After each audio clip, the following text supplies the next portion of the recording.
The next business is going to present it is one we're really excited about. So we're early investors in a number of consumer neobanks and new solutions over the last couple of years.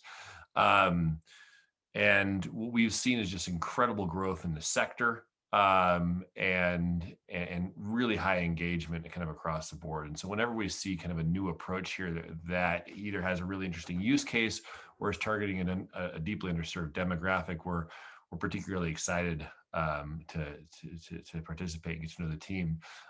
We met the team at Daylight late last year, or kind of the fall of last year, as they were just kind of really starting to kind of come on the market. And I think we were struck by two things. One, just the depth and frankly the wealth of the LGBT population in this country, and the diversity of the underserved needs associated with there. And also, I think in particular, the approach that Daylight's taking to drive engagement with us in this community, and really very quickly build a brand and receive really great early traction here for this approach. So this is a company we're really excited about. Playing off that panel that I was on before around embedded fintech. I think this is the type of solution you're going to see more of as it becomes easier to access into the financial services industry, and where you have teams that really know their customers and really understand the demographic profile of who they're trying to serve. The ability to really rethink financial products in a really interesting and exciting way. So I'll let Billie take it away. Hello everyone. I'm just going to share my screen. Thank you, Ryan, for the lovely intro. So yeah, I'm going to tell you a little bit about Daylight. My name is Billie. I'm the co-founder of Daylight. We're building hyper-personalized banking for the LGBT community. I'm part of a really wonderful co-founding team. My co-founder, Rob, is probably the only person in the world that has worked at a gay dating app as well as a regulated financial institution. My other co-founder, Paul, has built companies from idea to Series A in the financial inclusion space.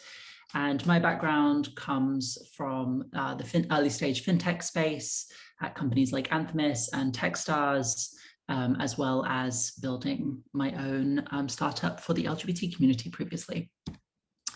So Ryan spoke a little bit about, what the LGBT community is and the kind of the depth of the community, but I think there's a misconception that I'm going to get right out of the way from the get-go about the size of the community. There are 30 million LGBT Americans in the USA today.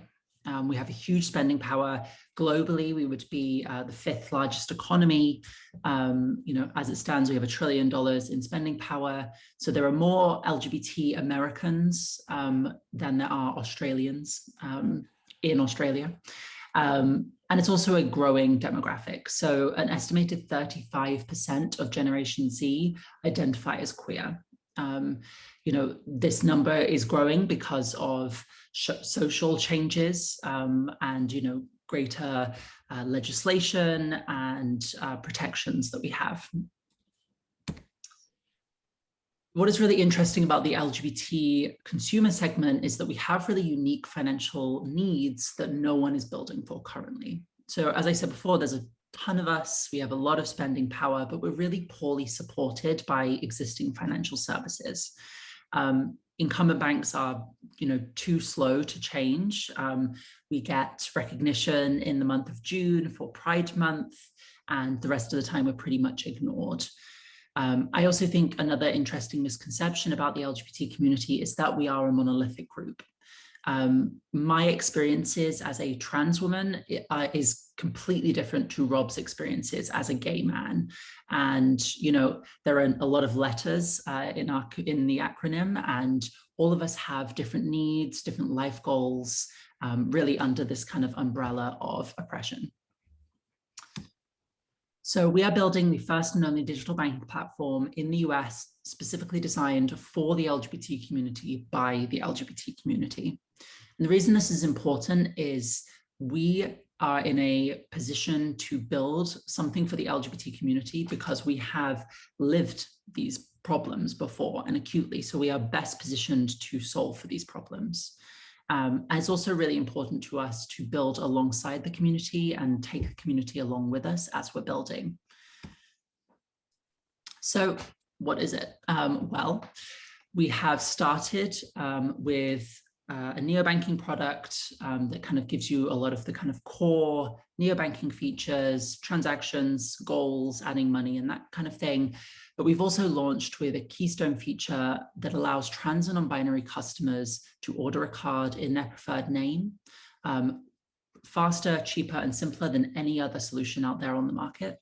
I'll go into a bit more detail about why that's such an important product a bit later. You can also book a session with an LGBT financial coach, get peer-to-peer advice from the community on the app, as well as access rewards and analytics that help you spend and save faster. So I've lived this experience.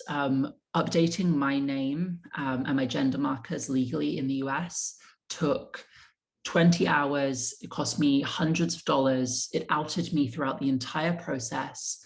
And it's kind of a flawed process as well. So I had to get a doctor's letter. I had to take that doctor's letter to the court.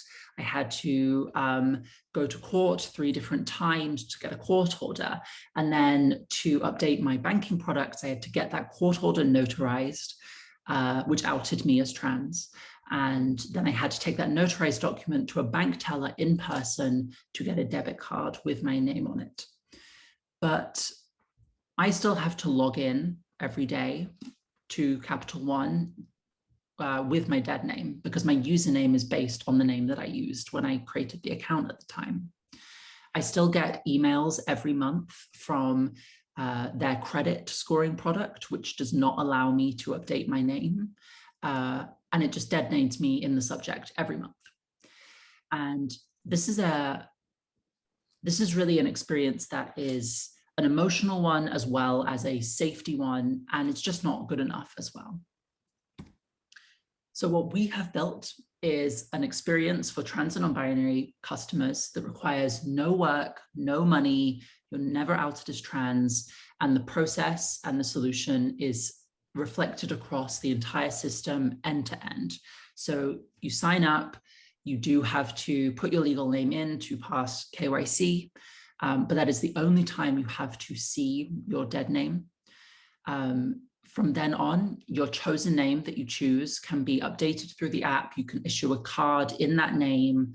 That name is reflected on your account, in customer support, in email communications. And it's, really a best-in-class, first of its kind, empathetic solution for a huge segment of our community. But we're not just stopping there. We are starting to build out key community and social features.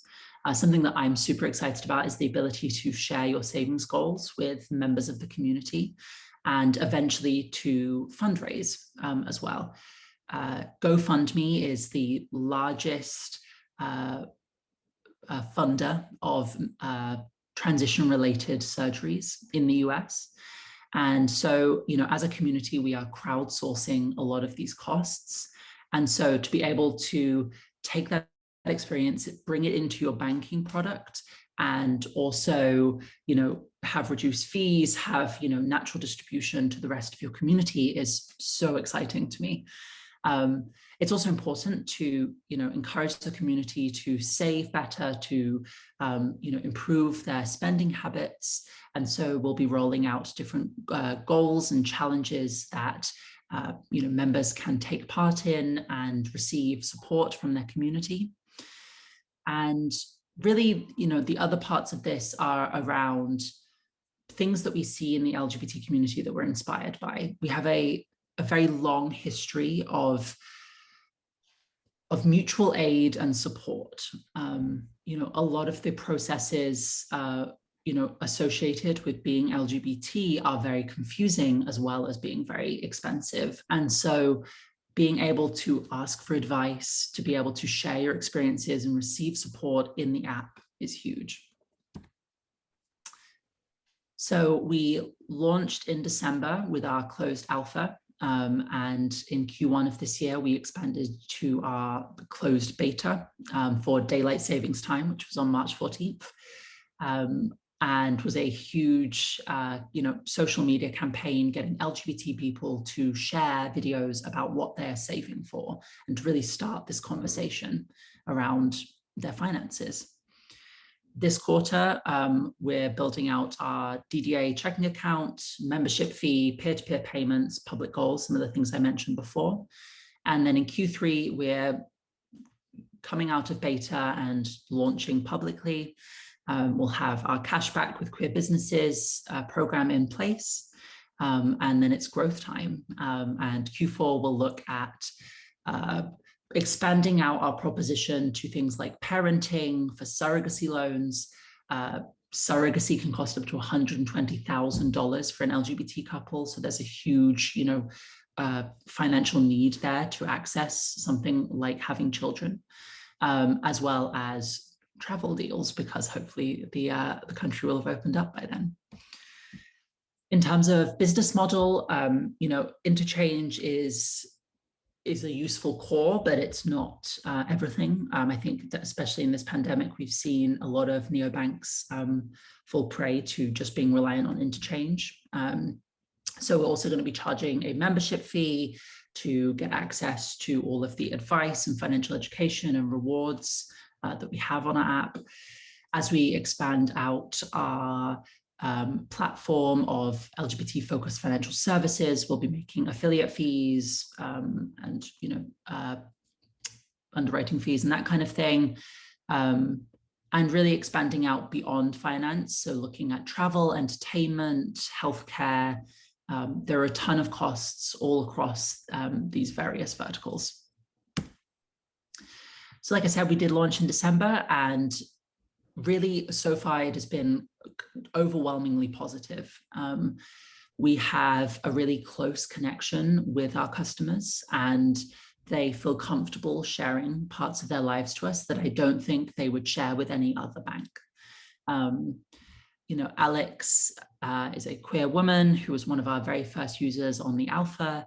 Her wife was on a later wave of invites and was really upset that she couldn't get access.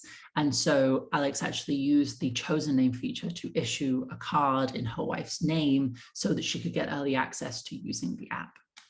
And it's things like this that have really shown that we have a really special connection, because we're building something that is so specifically built for their needs, and no other bank can compete with that. And that's me. And there's a little look at the Daylight card, if anyone's interested. Wonderful. And congratulations with the launch. I think when I spoke to your co-founder earlier, this was pre-launch, so it's exciting. It's what? Sorry, it was pre-launch. I think you had this this campaign in March around or daylight savings time. So not yes, pre-launch. Yeah. Sorry. There's been many launches. Many launches, so launches, semi-launches, relaunches. Yeah. Wonderful. Well, thanks so much, Billie. Do we have any questions right now? Anything coming on? I don't see anything at the bottom. Not yet. And maybe Ryan, you can jump in. And I'd love your take as an investor. When you look at a company like this with an underserved market with millions of potential customers, how do you see it as far as what it is today, and what's the future potential for the total market on the size of this? Yeah, I mean, so it's interesting because if you look at there's a huge population of people in this particular demographic. I think there's elements of just the nature. I mean, like you think about affinity cards, there's a very big difference between like all of us liking Michigan football and like all of us being in the same, same sexual or gender oriented identity. And the difference is you actually want to spend time with those other people. And so I think that gives the Daylight team tons of really interesting ways to acquire customers, to create community there that I don't think exist probably in any other financial services product. You know, if you think about like when SoFi used to do like their like events for mortgages and stuff, I mean, how many people would go to those? They stopped doing them for a reason. I think that the daylight, the ability for them to do things to kind of tap into the community, I mean, is literally on a completely different level of potential interest from their customers, potential customers. And so those are the kind of things you look for that can really start driving growth. And then, I mean, we know this is a business model that works.